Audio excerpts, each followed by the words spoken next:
Good morning, students.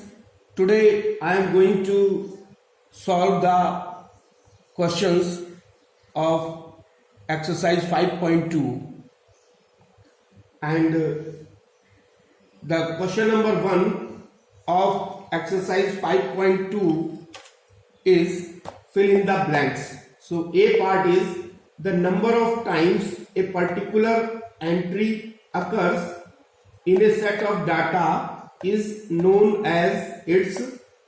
तो ये question ये कह रहा है कि अगर कोई सेट ऑफ डाटा, हमको कोई डाटा दिया हुआ है तो उसमें कोई पर्टिकुलर एंट्री कितनी बार आ रही है, ये उसको हम क्या कहते हैं? उसको कहते हैं हम frequency. So answer is frequency. यानी किसी डाटा में कोई भी नंबर जो है वो कितनी बार आ रहा है, ये उसकी फ्रीक्वेंसी कहलाता है.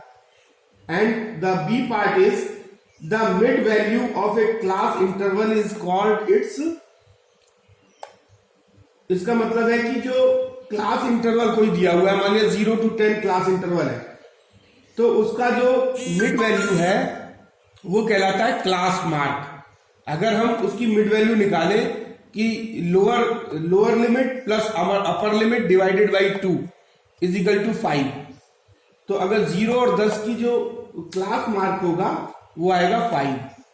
So the mid value of a class interval is called its class mark. The C part is the difference between upper and the lower class limit is a group in a group is called. और अगर उसी class interval का अगर lower limit हमको मालूम है, upper limit मालूम है, और अपर लिमिट में से लोअर लिमिट को माइनस कर दे तो वो क्या कहलाएगा? डिफरेंस उसका कहलाएगा class size. So there is a difference between the class mark and the class size. Class mark lower limit और अपर लिमिट को ऐड करके 2 से डिवाइड करके आता है, और क्लास साइज जो है वो अपर लिमिट में से लोअर लिमिट को माइनस करके आता है. So and the D part is the difference between the highest and the lowest value of the observation in A set of data is called it's range. और जो data दिए हुए हैं उसमें जो न्यूमेरिकल वैल्यू दी हुई है उसका अगर हम लोएस्ट वैल्यू निकाल लें, लोएस्ट कौन सा वैल्यू है, और हाईएस्ट वैल्यू देख लें कौन सी वैल्यू है, तो उन दोनों के डिफरेंस को हम क्या कहते हैं? Range. So this question number 1 is very important to note about, to learn about the frequency. What is frequency, what is class mark, what is class size, and what is range. Now coming to the question number 2 of exercise 5.2. Here it is given a table. In a CBSE examination, 10 students scored the following marks in mathematics and science. तो इसमें दो table में mathematics के marks दिए हुए 10 बच्चों के और साइंस के मार्क्स दिए हुए 10 बच्चों के, और हमको इस टेबल से ही calculate the range in each case. तो मैथ्स के केस में क्या रेंज आ रही है और साइंस के केस में क्या रेंज आ रही है, ये निकालना है. तो रेंज के लिए अभी हमने बताया है कि रेंज निकालने के लिए जो है वो हम सबसे पहले जो डाटा दिए हुए हैं उसकी लोएस्ट वैल्यू देखते हैं. तो रेंज के लिए जो है वो लोएस्ट वैल्यू हमारी इसमें दी हुई है 45 और हाईएस्ट वैल्यू दी हुई है 98. तो range is equal to highest value minus lowest value is equal to 53. और इन साइंस के केस में जो है वो हम पहले हाईएस्ट वैल्यू निकालते हैं, दैट इज 92, और लोएस्ट वैल्यू है 40. So the range will be 92 minus 40 is equal to 52. Now question number 5. What is the question number 5 of exercise is 5.2. Following is the frequency distribution table for the marks obtained by 40 students of a class in a test. एक test लिया गया जिसमें 40 students बैठे थे और उसकी हमको एक फ्रीक्वेंसी डिस्ट्रीब्यूशन टेबल मार्क्स की दी हुई है. तो मार्क्स हमको क्लास इंटरवल में दिया हुआ है, तो हमको जो है वो क्या क्या चीज निकालनी है. ये 4 पार्ट्स हैं. So what is the class size? So class size, when we look at the given table in the question, then what is the class size? Since we will see this marks, this is 0 to 10, 10 to 20, 20 to 30, 30 to 40, 40 to 50. इसका मतलब जो class size है वो किसी भी class को आप मतलब अपर लिमिट को लोअर लिमिट से माइनस कर दो तो वो क्लास साइज आ जाएगा. And this will be equal.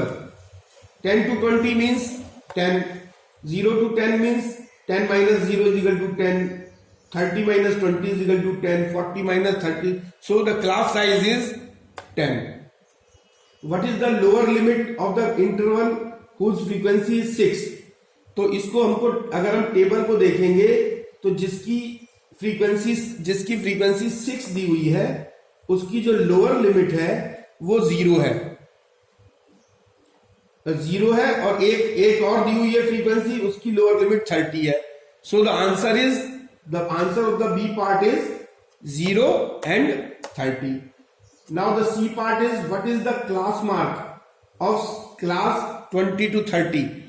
Class mark के लिए हमने आपको बताया है कि हम लोअर लिमिट और अपर लिमिट को ऐड कर देंगे और 2 से डिवाइड कर देंगे.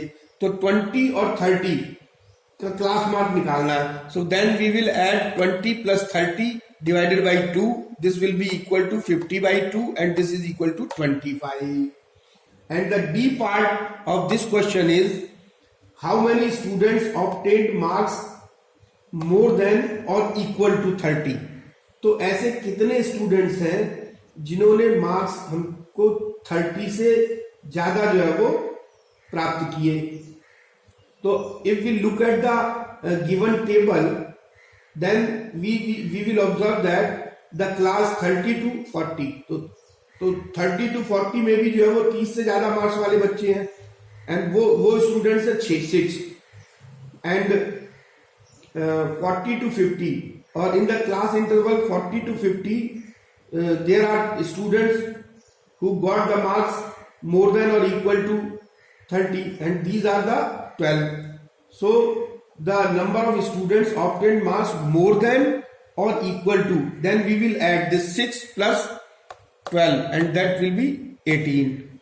So the students obtained marks more than or equal to 30 is equal to 6 plus 12 is equal to 18. Now coming to the question number 9 of exercise 5.2. Now question number 9 of exercise 5.2. So if we look at the question, here it is given that following are the numbers of members in 25 families of a village. एक गांव में 25 families members 25 families के number of members जो है वो की study की गई. तो उसमें जो है वो 25 फैमिलीज में जो है वो किस फैमिली में कितने नंबर ऑफ मेंबर्स थे ये ऑब्जर्व किया गया. And here it is given that the number of members in 25 families are 6. The data given are this is 6, 8,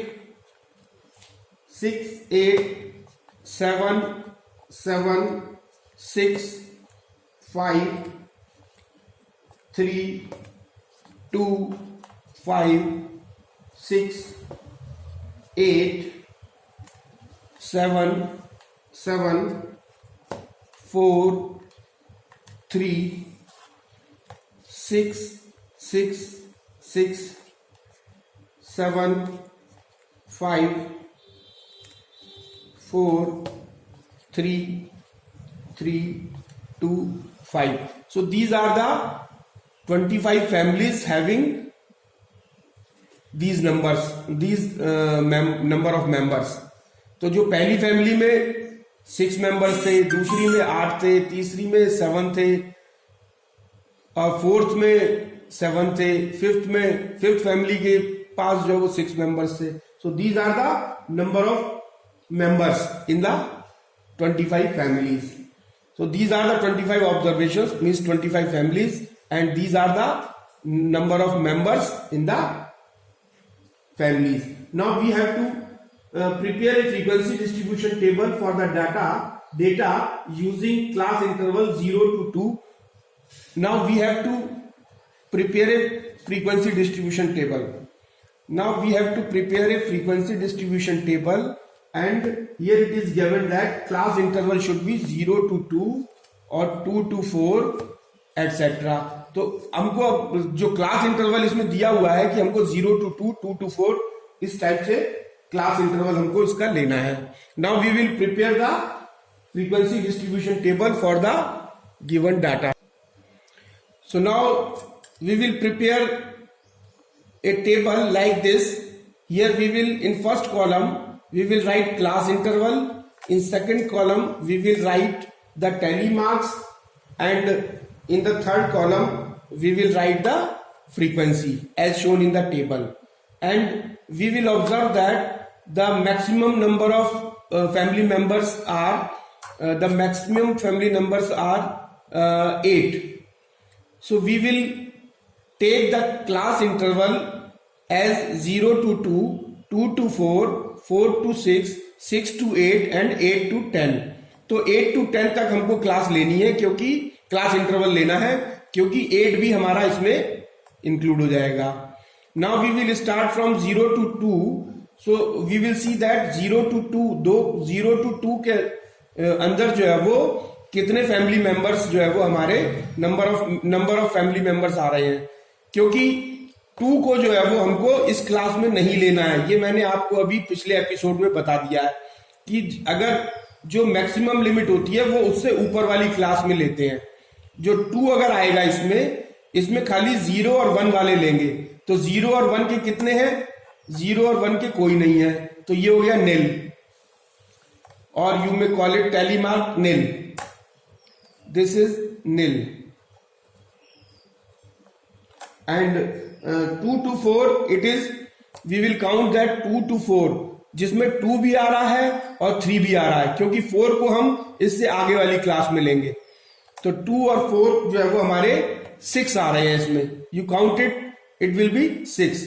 So this is 1, 2, 3, 4 and 5 we will cut down as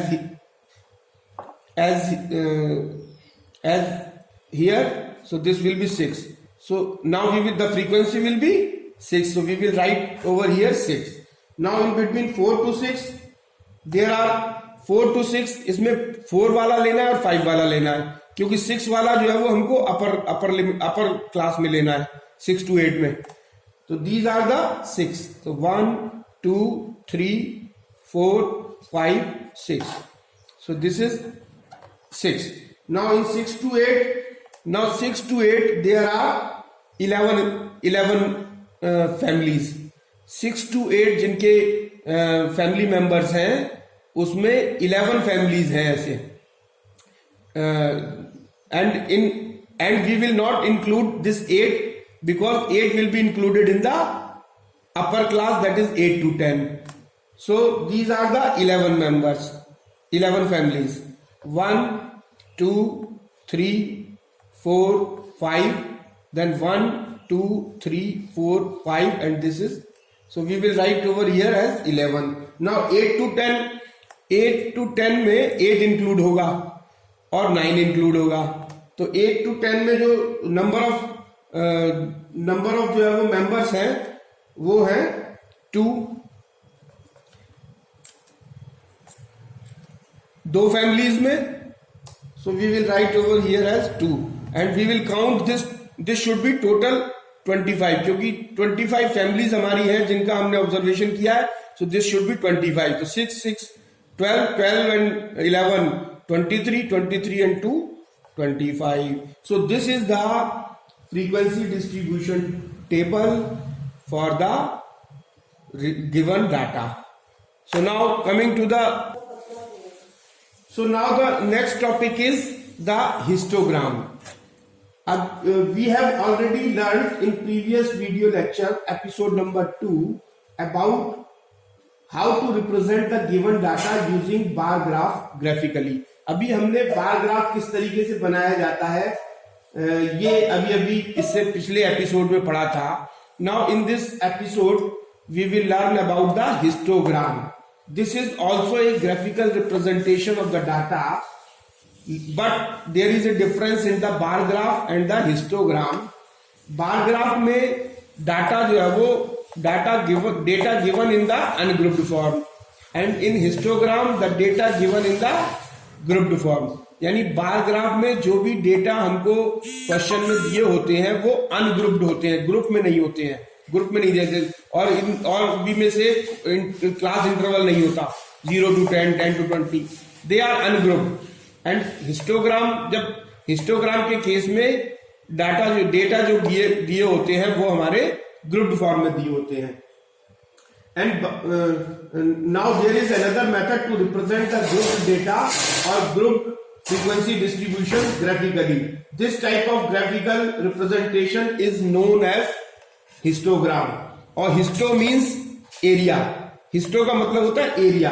तो इस histogram में area के form में जो है वो graph आता है.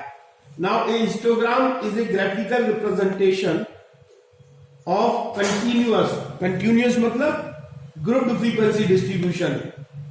A histogram is a graphical representation of grouped frequency distribution in the form of rectangles with class intervals as basis.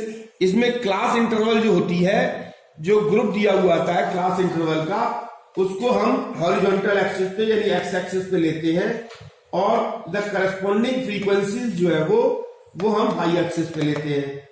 And there are no gap between two successive rectangles. और histogram में दो successive rectangles के बीच में कोई भी जो है वो गैप नहीं होता है. Now coming to the steps. So now coming to the steps required to draw a histogram. अगर हमको एक हिस्टोग्राम ड्रॉ करना है तो हमको कौन कौन से स्टेप फॉलो करने पड़ेंगे. Here one thing you will have to note is that while preparing the bar graphs or histogram, you will have to use the graph paper. आपको ग्राफ पेपर पे ही बार ग्राफ और histogram दोनों को बनाना है. Keep in mind. और जो अब हम देखेंगे कि हिस्टोग्राम को हम कैसे ड्रॉ करेंगे. So now first step is draw two axis. सबसे पहले हम उस ग्राफ पेपर पे दो एक्सिस बनाएंगे, एक एक्स एक्सिस और एक Y axis. Now the second point is taking a suitable scale, mark the class interval along X axis. और कोई सुटेबल स्केल लेंगे. हिस्टोग्राम बनाने के लिए हमको ग्राफ पेपर पर एक सुटेबल स्केल लेना पड़ेगा, और जो क्लास इंटरवल जो होगा उसको हम एक्स एक्सिस पे लेंगे. एक सुटेबल स्केल लेकर के क्लास इंटरवल का एक एक्स एक्सिस पे क्लास इंटरवल को लेंगे. और third C point is taking a suitable scale. एक कोई सुटेबल स्केल लेकर के ग्राफ पेपर पर mark the class interval,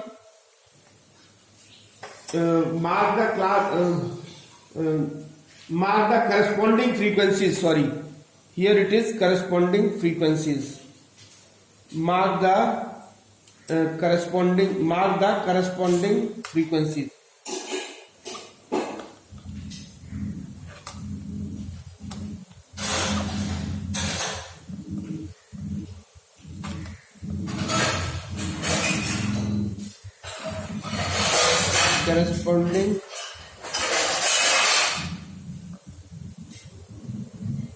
corresponding frequency along the y axis. तो क्लास इंटरवल हम एक्सिस पे लेंगे और करस्पॉन्डिंग फ्रीक्वेंसी जो है वो वाई एक्सिस पे लेंगे. लेकिन एक्स एक्सिस और वाई एक्सिस दोनों के लिए हमको एक सुटेबल स्केल लेना पड़ेगा. Now D part, D steps, construct the rectangles with class interval as X axis and respective frequency as Y axis. और फिर उन दोनों से जो है वो हम रेक्टेंगल्स बनाएंगे. So this will be our histogram. Now coming to the exam, if we take the exam, now we have taken an example of this grouped frequency distribution. Suppose this is an example. A group distribution table is given as over here. Here is mark or classes, number of students or frequency 10 to 20, 10 students, 20 to 35 students, 30 to 40 20, 40 to 50 15, and 50 to 65 students. Now we have to plot the histogram. So then we will take x-axis and y-axis as shown in the figure, and on x-axis we will take this class interval, this we will take on a x-axis, and this frequency, that is number of students, we will take on the y-axis as shown in the figure. Then we will take the suitable scale. Scale for x-axis, 10 small division is equal to 10 marks, and for y-axis 10 small divisions is equal to 10 students. So now we will plot the histogram as per the given table 10 to 20. So we will mark 10 to 20. The number of students is 10. So this is 10. So we will plot over here as this. So this will be here. Now 20 to 30, it is 5. So this will be in between this. And 30 to 40, it is 20. Then this will be like this. And 40 to 50, it is 15. So this will be like this. And again 50 to 60, it is 5. So this way. So this is the histogram. Histogram में दो rectangle के बीच में कोई भी gap नहीं होता है, as shown here. And we will take the scale while plotting this histogram or bar graph on the histogram on the graph. Histogram के केस में स्केल लेना पड़ेगा और ग्राफ पे बनाना पड़ेगा, बार ग्राफ भी ग्राफ पे बनाना पड़ेगा. So this is, so now coming to the exercise 5.3 and we will take this question number 1 of 5.3. In this question the histogram given in the figure shows weights of the students studying in class 8. Study the graph and answer the following question. So question number first का A part है, how many students have weight more than or equal to 65 kg. So by looking at the graph, जो graph हमको दिया है उसी को देख के हमको बताना है. So it is how many students having the weight more than or equal to 65. So there are 15 students 65 and more than. How many students have weight more than or equal to 65? तो 65 से ऊपर जो है वो हमारे कितने हैं? This is 15. And how many students have weights less than 60 kg? 60 kg से कितने हैं लेस? ये है हमारे 29. 60 kg से लेस जो है वो हमारे टोटल है 29. We will count it in which interval the number of students are minimum. और किसमें जो है वो मिनिमम है? So this is the 75 to 80. 75 to 80 में 2 है. So this is the minimum. In which interval